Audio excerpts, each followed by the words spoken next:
Minerals and energy resources. ये geography का 5th chapter है क्लास 10th के लिए।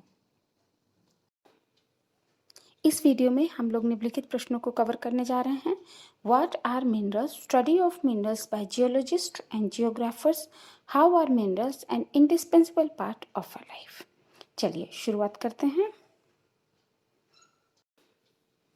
हमारा पहला टॉपिक है व्हाट आर मिनरल्स। आप पहले ही अध्ययन कर चुके हैं कि हमारी धरती की जो ऊपरी सतह है, जिसको हम क्रस्ट बोलते हैं, वो चट्टानों से बनी है, रॉक से बनी है। यदि हम ध्यान से देखें तो हमें इन चट्टानों में कुछ शाइनी और डल कंपाउंड्स दिखेंगे, एम्बेडेड इन द रॉक्स, मतलब रॉक्स में गुथे हुए। These compounds occur naturally, means ये प्राकृतिक रूप से डेवलप होते हैं, किसी फैक्ट्री में या किसी ह्यूमन के द्वारा नहीं बनाए जाते। इन नेचुरली अकरिंग कंपाउंड्स को हम मिनरल कहते हैं। जियोलॉजिस्ट ने मिनरल को डिफाइन किया है, homogeneous naturally occurring substance with a definable internal structure. Homogeneous का मतलब होता है कोई पदार्थ जो एक ही जैसे एलिमेंट से बना हो। नेचुरली अकरिंग मीन्स जो प्राकृतिक रूप से डेवलप हुआ हो।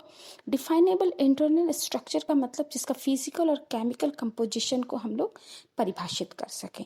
तो ऐसा पदार्थ जो एक ही जैसे एलिमेंट से बना हो, नेचुरल तरीके से डेवलप हुआ हो, और जिसके स्ट्रक्चर को, जिसके फिजिकल और केमिकल कंपोजिशन को हम डिफाइन कर सकें, उसको हम मिनरल कहते हैं।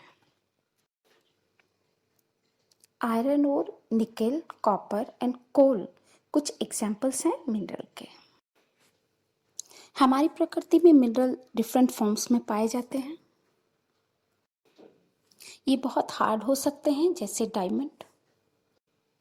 ये बहुत सॉफ्ट हो सकते हैं जैसे टॉल्क। 2000 से भी ज़्यादा मिनरल्स आइडेंटिफाई किए जा चुके हैं, लेकिन उनमें से कुछ ही ज़्यादा मात्रा में हमें रॉक्स में मिलते हैं। हमारा अगला टॉपिक है study of mineral by geologist and geographers. Geologist, जिसको हम भूविज्ञानी बोलते हैं, यह चट्टानों और चट्टानों से जुड़ी हुई प्रक्रियाओं का अध्ययन करते हैं। जियोग्राफर्स का अर्थ भूगोलीय है। ये मुख्य रूप से नेचुरल एनवायरनमेंट मीन्स प्राकृतिक वातावरण और मानव समाज का अध्ययन करते हैं। जियोलॉजिस्ट और जियोग्राफर दोनों ही मिनरल्स का अध्ययन करते हैं, पर डिफरेंट तरीके से। जियोलॉजिस्ट का इंटरेस्ट होता है फॉर्मेशन ऑफ मिनरल में, मतलब मिनरल कैसे फॉर्म हुआ, उसकी एज क्या है, उसका फिजिकल एंड केमिकल कंपोजिशन क्या है, उसकी प्रॉपर्टीज़ क्या हैं। जबकि जियोग्राफर मिनरल्स को एक लैंडफॉर्म की तरह अध्ययन करता है।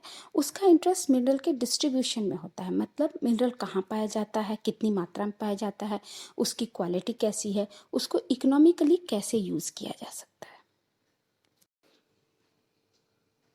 हमारा अगला टॉपिक है how are minerals an indispensable part of a life. Indispensable का मतलब होता है कुछ ऐसा जिसके बिना हम रह ना सकें। सो मिनरल्स आर वेरी इंपॉर्टेंट, बहुत ही महत्वपूर्ण है।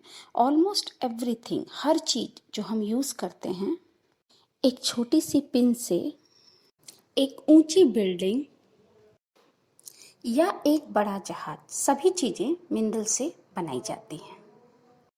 विकास के हर स्तर पर मानव ने मिनरल्स का यूज़ किया है अपनी जीविका चलाने के लिए, डेकोरेशन के लिए, उत्सव और धार्मिक समारोह के लिए।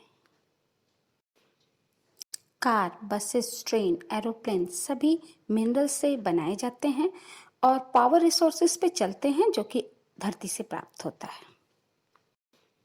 यहाँ तक कि जो फूड, भोजन हम खाते हैं, उसमें भी मिनरल्स की मात्रा 0.3% होती है। लेकिन ये 0.3% बहुत महत्वपूर्ण है, क्योंकि बिना इस 0.3% के 99.7% फूड को हम यूटिलाइज नहीं कर सकते। मिनरल्स और मिनरल्स के इम्पोर्टेंस के बारे में यहीं तक। Thank you for watching.